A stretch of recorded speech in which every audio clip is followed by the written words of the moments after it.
Hello students, class 10th का ये मेरा third video reflection and reflection of light chapter 10 है। प्रीवियस वीडियो में मैंने बताया था कि प्लेन मिरर की इमेज की क्या क्या प्रॉपर्टी होती हैं। एक बार फिर से सुन लेते हैं अपन या देख लेते हैं। क्वेश्चन किस तरीके से पूछा जा सकता है। क्वेश्चन इस तरीके से पूछा जा सकता है कि explain the property of image form by the plane mirror.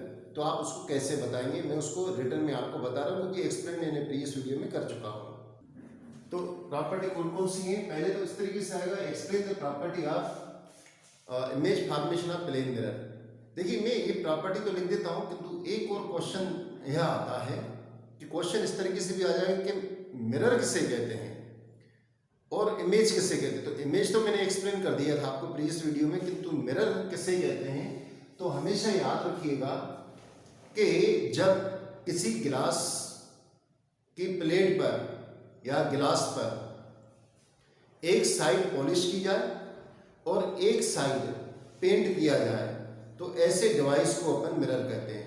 Mirror when a glass painted from one side and polished on other side, then reflection take place from the polish side is known as mirror.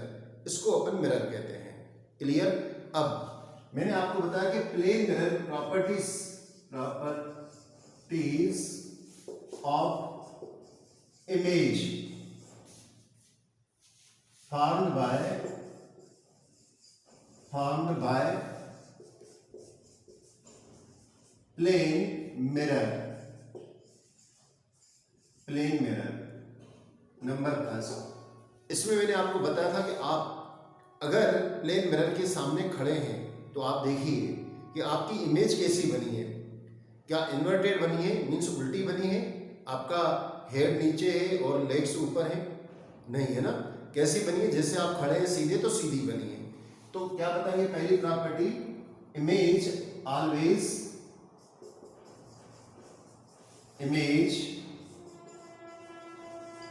Form always erect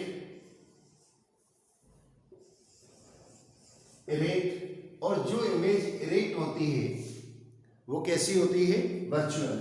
erect and virtual का Hindi meaning होता है आभासी। आभास means आप उसको आपको लग रहा है जिससे मिरर में आपकी इमेज बनी और आप बड़े स्मार्ट लग रहे हो, तो क्या आपको लगेगा कि वैसे इमेज को उठा के अपने पॉकेट में रख लूं? पॉसिबल है क्या? नहीं। तो ये वर्चुअल इमेज होती है। नेक्स्ट, जो इमेज को अपन छू नहीं सकते, तो इरेक्ट बनती है और वर्चुअल बनती है किसके? प्लेन मिरर के थ्रू। तीसरा, आप जब खड़े हैं मिरर के आगे तो आप देखिए कि आप जितना पीछे हटेंगे इमेज उतनी पीछे हटेगी। Means distance of image just equal to an object. तो distance of image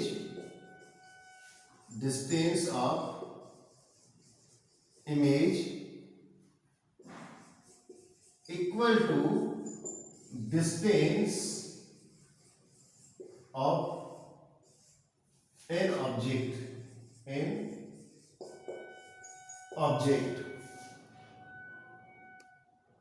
clear. Third, अगर आप इमेज खड़े हैं तो आपकी जितनी साइज है, इमेज की साइज कितनी होती है? उतनी ही होती है। तो साइज ऑफ इमेज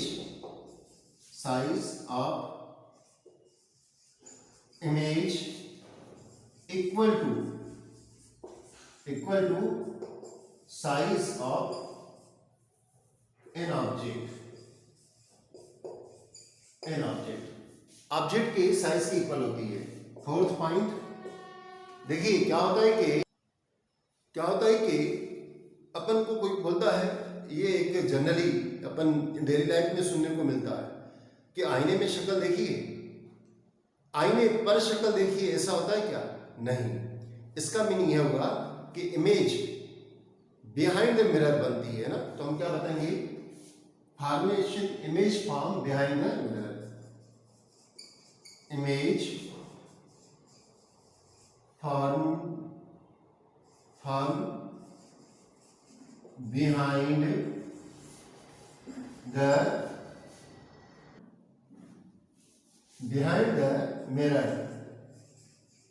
mirror। तो इस तरीके से हमने देखा, इसमें 4 पॉइंटें हैं, वैसे 5 वर्चुअल बोलते तो 5 हो जाते हैं, 5 पॉइंट्स हो जाते हैं। ये प्लेन मिरर के थ्रू, ये प्लेन मिरर की इमेज की प्रॉपर्टीज है। आप चाहे तो इसका स्क्रीनशॉट ले लें और देखिए, इसको याद करने की जरूरत ही नहीं है। आप जब खड़े हो जाएंगे किसके आगे, अगर आप मिरर के आगे खड़े हो जाएंगे तो आपको ये चीज़ें खुद ही खुद दिखाई देंगी कि आपकी इमेज की प्रॉपर्टी क्या है। जितनी आपकी साइज है उतनी ही आपकी इमेज की साइज होगी, जितना आप दूर हटेंगे इमेज उतनी दूर हटेगी। इमेज हमेशा बिहाइंड द मिरर बनती है। इमेज को अपन, मिरर में बनी हुई इमेज को अपन पॉकेट में नहीं रख सकते हैं, मतलब ये वर्चुअल इमेज है और इरेक्ट है। तो ये इसकी प्रॉपर्टीज है। नेक्स्ट इसको आप ले लें स्क्रीनशॉट। तो मैं आगे एक्सप्लेन करने जा रहा हूँ स्फेरिकल मिरर।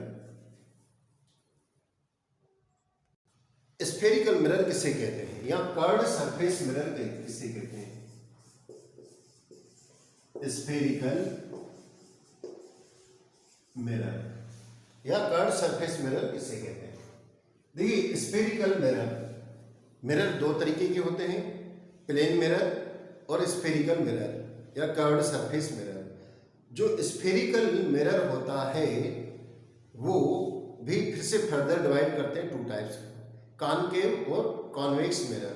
तो अपन इसको अगर देखें, ये एक स्फीयर है और आप ऐसा एज्यूमिंग करिए कि आपको एक गिलास दिया गया है, गिलास का स्फीयर दिया गया है, ठीक है ना, बॉल दी गई है।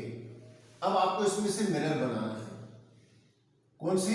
कर्व्ड सरफेस वाले। तो आप इसमें से यहां से आप, क्योंकि अंदर ये खाली है, आपने यहां से इसको कट किया और यहां से कट किया, तो ये ए बी एक टुकड़ा तो ये मिला, और एक कट आपने यहां से किया, एक कट यहां से किया, तो आपको सी डी एक पीस आपको ये मिला है। यहां से लेके यहां तक का एक पीस मिला और यहां से लेके यहां तक का एक पीस मिला।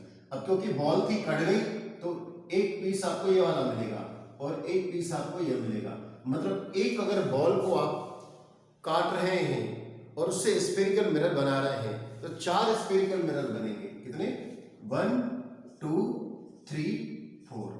अब स्फेरिकल मिरर, जिससे मैंने ये वाला टुकड़ा ले लिया, सपोज ये वाला, यहां का एक पीस ले लिया, कौन सा मैंने ले लिया? सी और डी सपोज ले लिया, यहां से लेके यहां तक का मैंने पीस काट दिया। अब इस पीस में मैंने क्या करा कि इस पीस को मैंने यहां से बाहर से क्या कर रहा हूं? पेंट कर रहा हूं,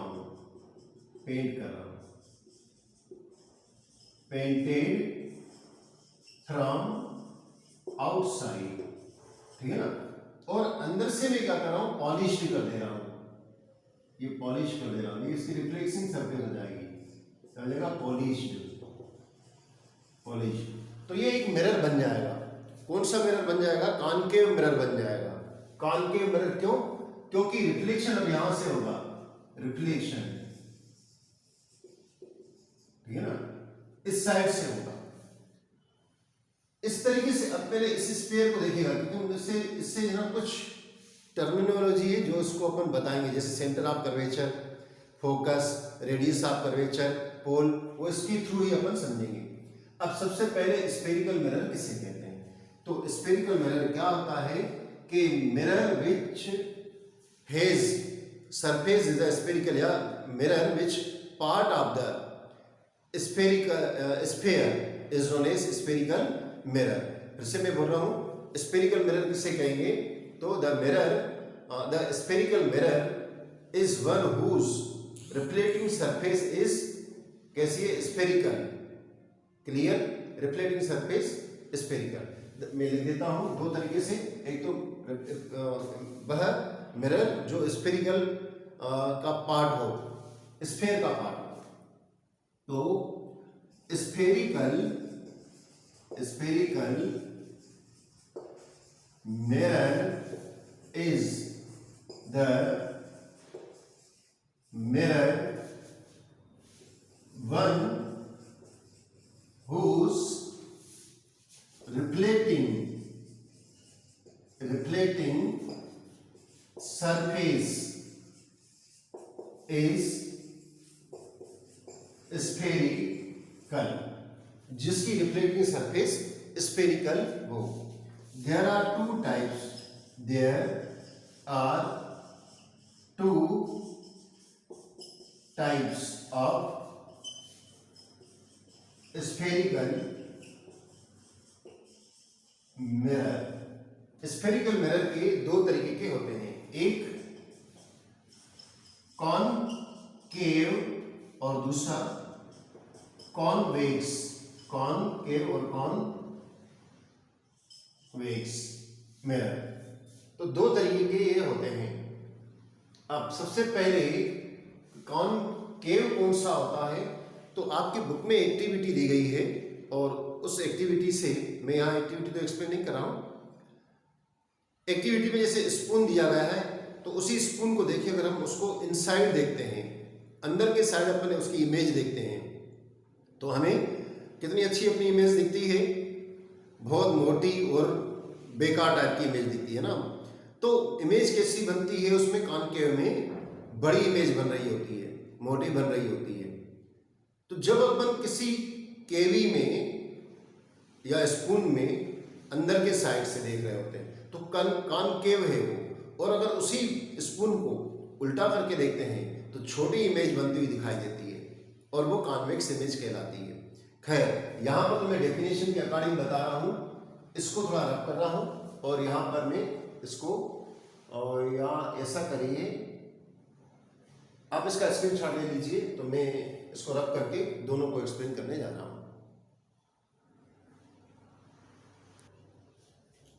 पहले मैं बना रहा हूं कॉनकेव मिरर। कॉनकेव मिरर क्या होता है, देखिए, सपोज ये मिरर है, ये मेरे पास गिलास है, ठीक है ना। इस गिलास को मैंने क्या कहा, यहां से मैंने बाहर से पेंट कर दिया, painted from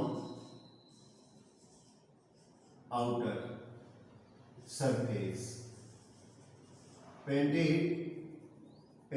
of outer surface, ठीक है ना। और यहां पर क्या है, अंदर से मैंने इसको पॉलिश कर दिया है, तो inner surface is polished, inner surface is polished. मेरे ख्याल से तो आपको इसकी डेफिनेशन भी समझ में आ गई होगी। कॉनकेव मिरर कौन सा होता है, वह मिरर होता है जिसकी बाहर की साइड पेंट की हुई रहती है, और अंदर की सरफेस कैसी होती है, पॉलिश्ड की होती है। तो concave mirror is a type of spherical mirror in which inner surface is polished but outer surface is painted, ठीक है ना। तो concave mirror is type of mirror, मैं लिख देता हूं, concave mirror is the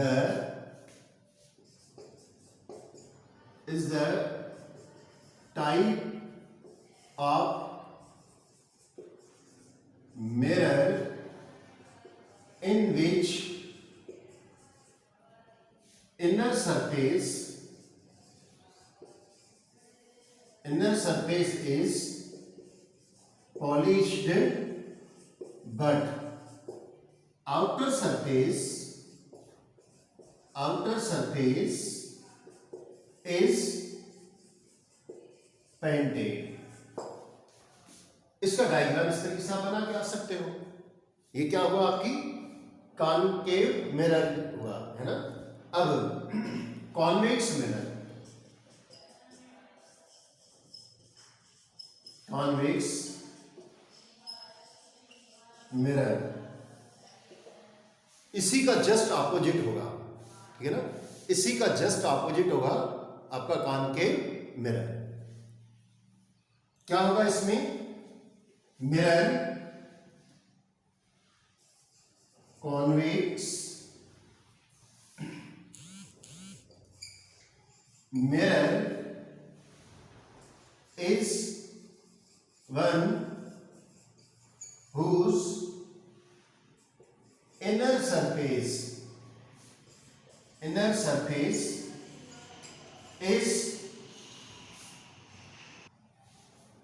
is polished, but outer surface is painted। मतलब जिसकी, अब इसको जैसे अपने उसी बॉल से या स्फीयर से अपने इसको सपोज काट दिया है और यहां पर अपने, चलो इसको ऐसे करना, मैं ये सपोज अपने ही काटा है, ये क्या है? ग्लास है। अब अपन क्या करें, इसके अंदर के साइड से क्या करें, अपन पॉलिश कर देते हैं, सॉरी पेंटेड कर देते हैं। इनर साइड कैसी है? इनर साइड पेंटेड, अपन ने पेंट कर दिया है। और आउटर सरफेस कैसी है इसकी? पॉलिश्ड है।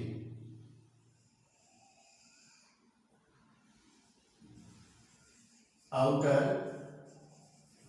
सरफेस इज पॉलिश्ड, मतलब यहां पे जो रिफ्लेक्शन होगा वो बाहर से होगा, इस साइड से होगा, और इसमें रिफ्लेक्शन कहां से होगा? अंदर के साइड से होगा। क्लियर? इनको आपने देखा होगा, ये जो कॉनकेव मिरर होते हैं इनके क्या यूजेज हैं, मैं यहीं पर यूजेज भी बता देता हूं। कॉनकेव मिरर को आपने देखा होगा, जो हेयर सैलून होते हैं उनके पास जो मिरर लगा रहता है वो थोड़ा सा कॉनकेव लिया हुआ रहता है, ज़्यादा नहीं होता, वो प्लेन मिरर ही होता है पर थोड़ा सा वो कॉनकेव होता है, इसलिए अपन उसको कॉनकेव मिरर ही कहेंगे। इसलिए अपनी इमेज वहां पर थोड़ी क्लियर दिखाई दे रही होती है हेयर सैलून पर। दूसरा इसका यूज होता है कॉनकेव मिरर का, एनटीपी डॉक्टर इसका यूज करते हैं। एन मीन्स नोज वाला, टी मीन्स ट्रंक का, और ई मीन्स ईयर का। एनटीई का जो डॉक्टर होता है वो इसका यूज करता है इंटरनल पार्ट को देखने के लिए। आपने देखा होगा जो ट्रंक टीथ के लिए भी यूज करता है, डेंटिस्ट भी यूज करता है, ठीक है ना। तो क्या इनर पार्ट देखने होते हैं तो उसमें कॉनकेव मिरर लगा हुआ रहता है, वो अंदर से उसको देख ले जाके, ठीक है ना। तो डेंटिस्ट भी इसका यूज करता है, नाक कान और गले वाला भी करता है, और डेंटिस्ट भी इसका यूज करता है। दूसरा इसका कहाँ यूज होता है, जो आपकी हेडलाइट होती है गाड़ी की, उसमें अंदर की ओर जहाँ पर बल्ब लगा हुआ रहता है, तो हेडलाइट में भी इसका यूज किया जाता है। लाइट के लिए इसका यूज किया जाता है ताकि लाइट को फैल सके। स्ट्रीट लाइट भी जो लगी रहती है वहां भी इसका यूज होता है ताकि वो लाइट को फैला सके। ये यहां पर इनके यूज होते हैं। कॉन्वेक्स मिरर का कहां पर यूज होता है? आपकी जो गाड़ी है, व्हीकल है, उसके साइड लेंस में इसका यूज होता है ताकि पीछे से आने वाली गाड़ी आपको क्लियर दिखाई दे। उसकी साइज छोटी दिखाई देती है किंतु बाकी वो क्लियर दिखाई देती है। तो इस तरीके से इनके ये यूज भी हैं। मैंने यहाँ यूज आपको डिस्कस कर लिए हैं, मैं लिख नहीं रहा हूं। आप चाहें तो इसका स्क्रीनशॉट ले लें तो अपन आगे चलें।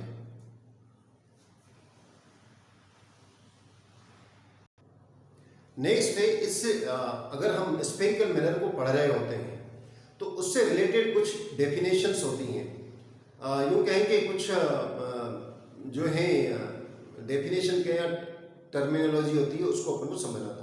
तो some definition related to spherical mirror में ये वाली हेडिंग डालता हूं, some definition related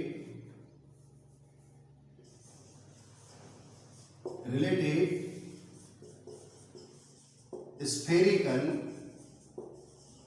mirror. Spherical mirror से रिलेटेड कुछ डेफिनेशन को, तो डेफिनेशन को मैं लिखने से पहले आपको कुछ थोड़ा सा यूं बता देता हूं तो आपको क्लियर हो जाएगा। सपोज ये एक बॉल है और ये किसी कांच की बॉल है, ये कांच की गिलास की बॉल है। क्लियर?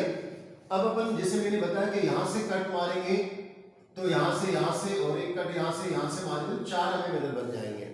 क्लियर? अब जो टर्मिनोलॉजी है उसको समझिए।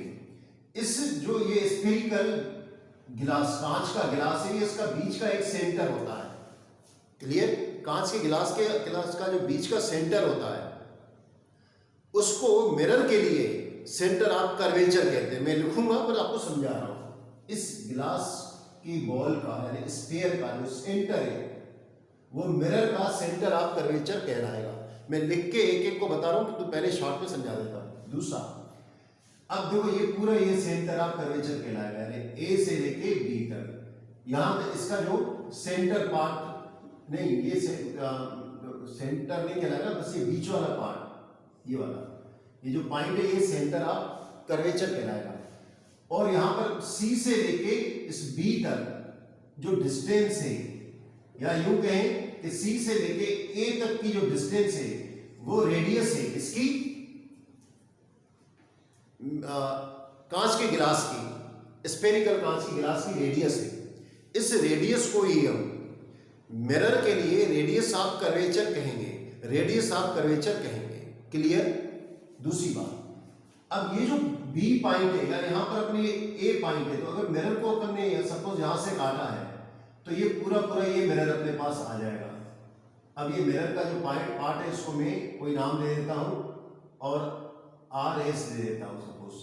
तो ये आर लेके एस के बीच का जो सेंटर पार्ट होता है, इसका जो सेंटर पार्ट होता है वो पोल कहलाता है, पोल। क्लियर? ये पोल कहलाता है।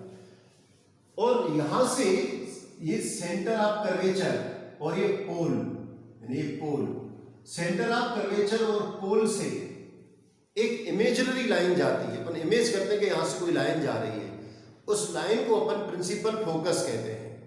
उस लाइन को अपन प्रिंसिपल फोकस कहते हैं। मतलब कहां से? बी से लेकर ए तक कोई इमेजिनरी लाइन होती है, लाइन को देखा नहीं जाता है, इमेजिनरी लाइन, किंतु हाँ प्रैक्टिकली प्रूव किया जाता है कि यहां पर कोई लाइन है, यहां से पास हो रही है। तो इसको अपन प्रिंसिपल फोकस कहते हैं। क्लियर? इसके अलावा ये जो आपका सरफेस या आर से लेके एस तक, या यूं समझिए कि जितनी सरफेस एक्सपोज है शक्ल देखने के लिए या मिरर से रिफ्लेक्शन के लिए, उस जो शक्ल देखने के लिए यूं समझिए यहां से एक अपने पहले और अभी भी अपन देखते हैं कई मिरर ऐसे आते हैं जहां पे डिजाइनिंग रहती है, इस तरीके की डिजाइनिंग की हुई रहती है। तो हमें जो शक्ल देखने को मिलती है वो कितने में दिखती है? जितने में शक्ल, ये वाले पार्ट में शक्ल देखने को नहीं मिलती है, यहाँ तो डिजाइन रहती है।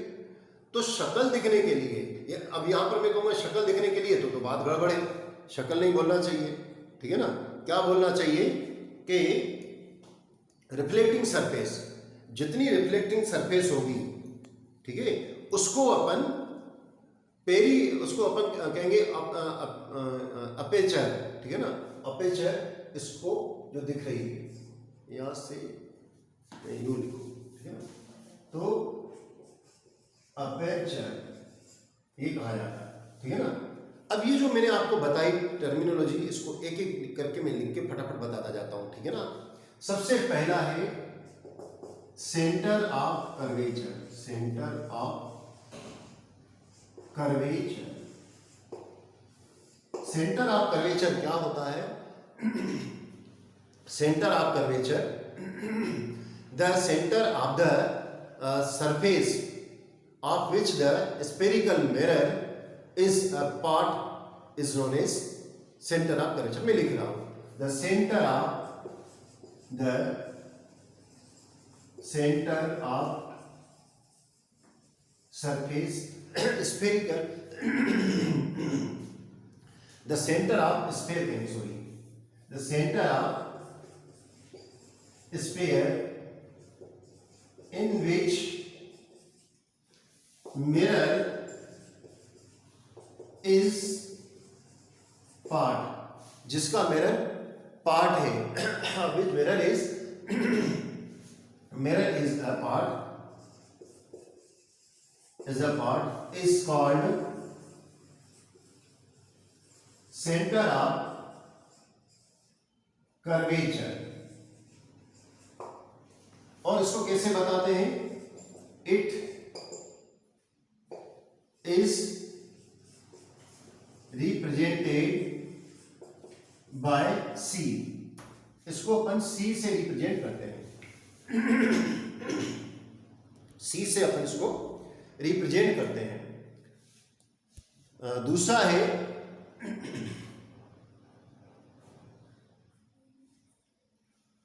Radius of curvature.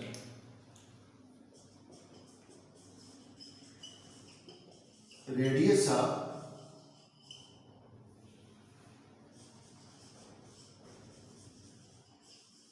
कर्वेचर। मैंने क्या बताया, जिस स्फीयर से ये मिरर बना हुआ है उसकी रेडियस को ही अपन इसका रेडियस ऑफ कर्वेचर कहेंगे। क्या कि the radius of curvature of the sphere of which the radius of sphere clear of the sphere of which the mirror is a part. मैं लिख देता हूं, the radius of sphere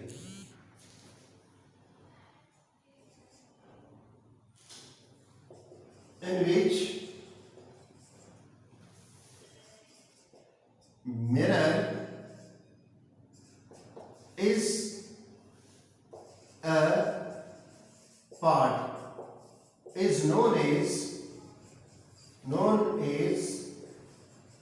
radius of curvature. It is represented by R। इसको R से अपन represent करते हैं।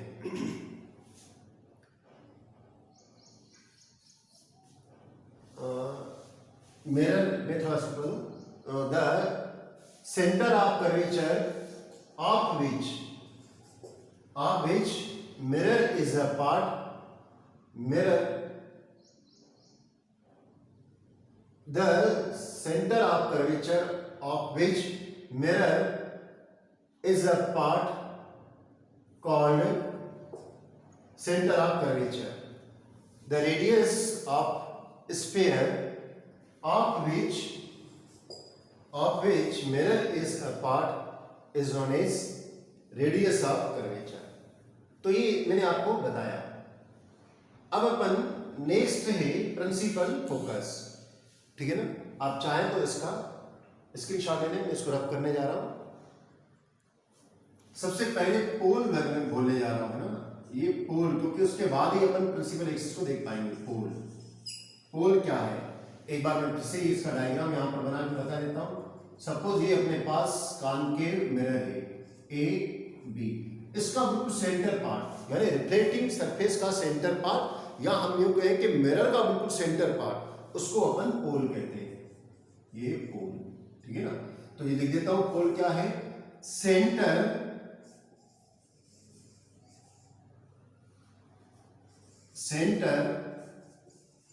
Part of reflecting surface, bracket में लिख देता हूं mirror is known as pole. It is represented by P। Clear. अब अपन देखते हैं principal focus, fourth number, principal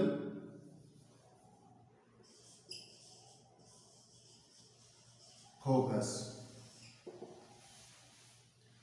principal focus से पहले मैं प्रिंसिपल एक्सिस कर देता हूं।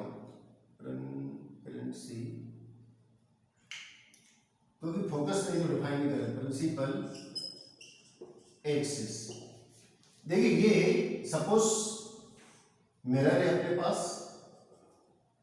ये इसका पोल है और ये इसका आर है, यहां कहीं पर आर है, और यहां पर सेंटर ऑफ कर्वेचर है सी है, और ये आर है। यहां से कोई एक इमेजिनरी लाइन जा रही है जो पोल से सेंटर ऑफ कर्वेचर या रेडियस ऑफ कर्वेचर से होती हुई जा रही है, उसको अपन प्रिंसिपल एक्सिस कहेंगे। क्या क्या कहेंगे principal axis?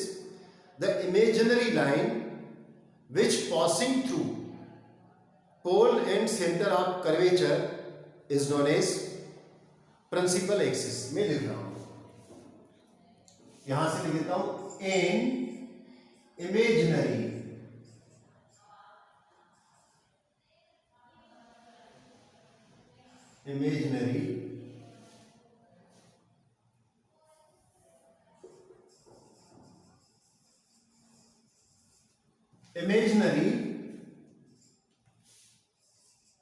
line passing through pole and center of curvature of mirror is known as principal axis। उसको अपन प्रिंसिपल एक्सिस कहते हैं। An imaginary line passing through pole and centre of curvature of mirror is known as principal axis. तो ये पोल से और ये centre of curvature है। अगर मैं बोलता कि यहां से एक लाइन जाती है, आप कहते सर कहां से? कॉपी में देख के तो बता देते, किंतु आप कहते कि सर हमारे घर में जो मिरर लगा हुआ है, प्लेन मिरर जिसमें हम अपनी शक्ल देख रहे होते हैं, तो हमें तो लाइन नहीं दिखाई देती है, पर लाइन होती है। वो प्रैक्टिकली अपन लैब में देख सकते हैं, फिजिक्स की लैब में देख सकते हैं, मतलब प्रैक्टिकल कर सकते हैं, तो हम उसको फाइंड आउट कर सकते हैं। बाकी देखने वाली नहीं होती है, इमेजिनरी लाइन होती है। हमको लगता है कि भाई यहाँ से कोई एक लाइन जा रही है, उसी के थ्रू हम प्रॉपर्टीज, मिरर की प्रॉपर्टी को डिसाइड करते हैं, इमेज की प्रॉपर्टी की, इमेज कैसी बनेगी। तो यह है आपका प्रिंसिपल एक्सिस। नेक्स्ट है प्रिंसिपल फोकस। तो देखो, प्रिंसिपल फोकस को बताने से पहले मैं आपको यूं बता रहा हूं, ये एक रूल होता है। सपोज ये मिरर है और ये अपनी प्रिंसिपल एक्सिस है। अगर लाइट की रे क्या करेंगे, इसके ऊपर आएंगी, पैरेलल आएंगी, प्रिंसिपल एक्सिस से पैरेलल आ रही है, और रिफ्लेक्शन के बाद जहां से ये गुजरेगी, रिफ्लेक्शन के बाद जहां से ये पास होगी प्रिंसिपल एक्सिस के पॉइंट से, प्रिंसिपल एक्सिस के जिस पॉइंट से रिफ्लेक्शन के बाद निकलती हैं, तो उस पॉइंट को अपन फोकस कहते हैं। मतलब आके मिलती हैं या मिलती हुई प्रतीत होती हैं। आप इसको यूं समझिए, पहले मैं डेफिनेशन बोल देता हूं, फिर लिख देता हूं। Principal focus, it is a point on principal axis. Principal focus, it is a point on principal axis where parallel beam of light after reflection actually में मिलती हैं और appears to meet, और मिलती हुई प्रतीत होती हैं, तो उसे अपन प्रिंसिपल फोकस कहते हैं।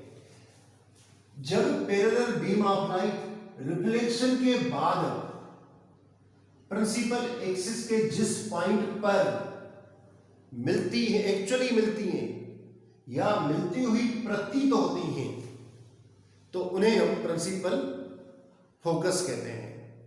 क्लियर?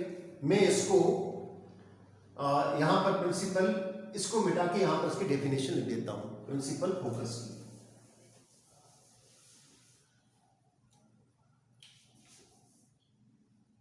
फिफ्थ है अपना प्रिंसिपल फोकस। क्लियर? तो क्या है प्रिंसिपल फोकस के when beam of light after reflecting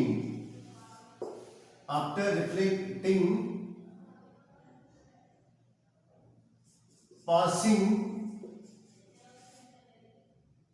on the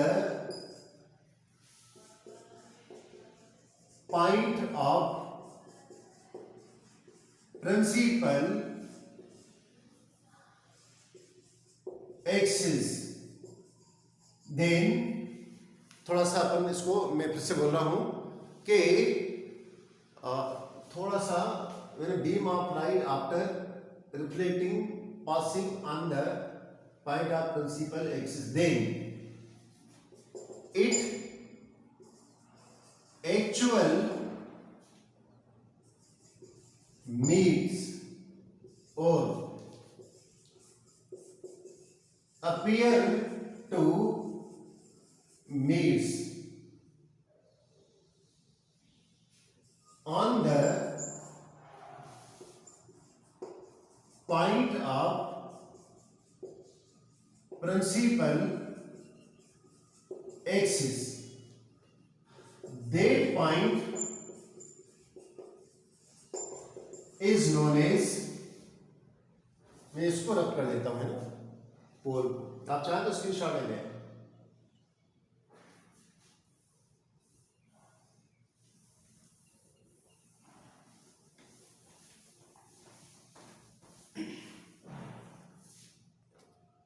That point is known as principal focus. Clear? When a beam of light after reflecting passing on the point of principal axis, that point is known as principal focus. Short में इसे बता सकते हो। When a beam of light after reflecting passing on the point या actually meet or appear to meet on the point, that point is known as principal axis. आपको समझ में आ गया ये कंसेप्ट? इसको थोड़ा बढ़ा लीजिए, शॉर्ट में भी अगर लिखना चाहो तो क्या लिखोगे? A point where beam of light after reflecting actually meets or appear to meet is known as principal focus. लिखना चाहो तो लिख सकते हो, मैंने यहां पर लिखा, फिर से मैं डिटेक्ट करने जा रहा हूं। A point where beam of light after reflecting actually meet or appear to meet on principal axis is known as principal focus. ये principal focus की डेफिनेशन। अब एक चीज लास्ट वाला पॉइंट है पोल कर दिया, एपर्चर, ठीक है ना? एपर्चर क्या होता है इसको आपको ध्यान देना है। मैंने आपको बताया कि यह वह पार्ट होता है मिरर का जहां जो मिरर में डिजाइन वगैरह की है, किंतु जो जितना पार्ट एक्सपोज होता है रिफ्लेक्टिंग के लिए, उस पार्ट को, मिरर के उस पार्ट को अपन एपर्चर कहते हैं, ठीक है ना? तो एपर्चर द पेरीफेरी यानी साइड से चारों तरफ से periphery of the part of the mirror which can be exposed to incident light is called aperture. क्या बताएंगे? The periphery or the part of the mirror. मैं यूं कह देता हूँ, शॉर्ट में लिख देता हूँ, the part of mirror which can be exposed for incident light is known as aperture. आप चाहें तो उसका स्क्रीनशॉट ले लें पूरे का। तो स्टूडेंट्स, इस तरीके से आपने ये स्फेरिकल मिरर से रिलेटेड कुछ डेफिनेशंस देखी। स्फेरिकल मिरर दो तरीके के होते हैं, उनको भी मैंने एक्सप्लेन कर दिया। और प्लेन मिरर से जो इमेज बनती है उसके बारे में भी मैंने बता दिया। इसके बाद वाले पार्ट जो आएगा इसमें रूल्स ऑफ इमेज फॉर्मेशन और इमेज कैसे बनती है उसके बारे में बताऊंगा। आज के लिए इतना। Thank you, have a nice day.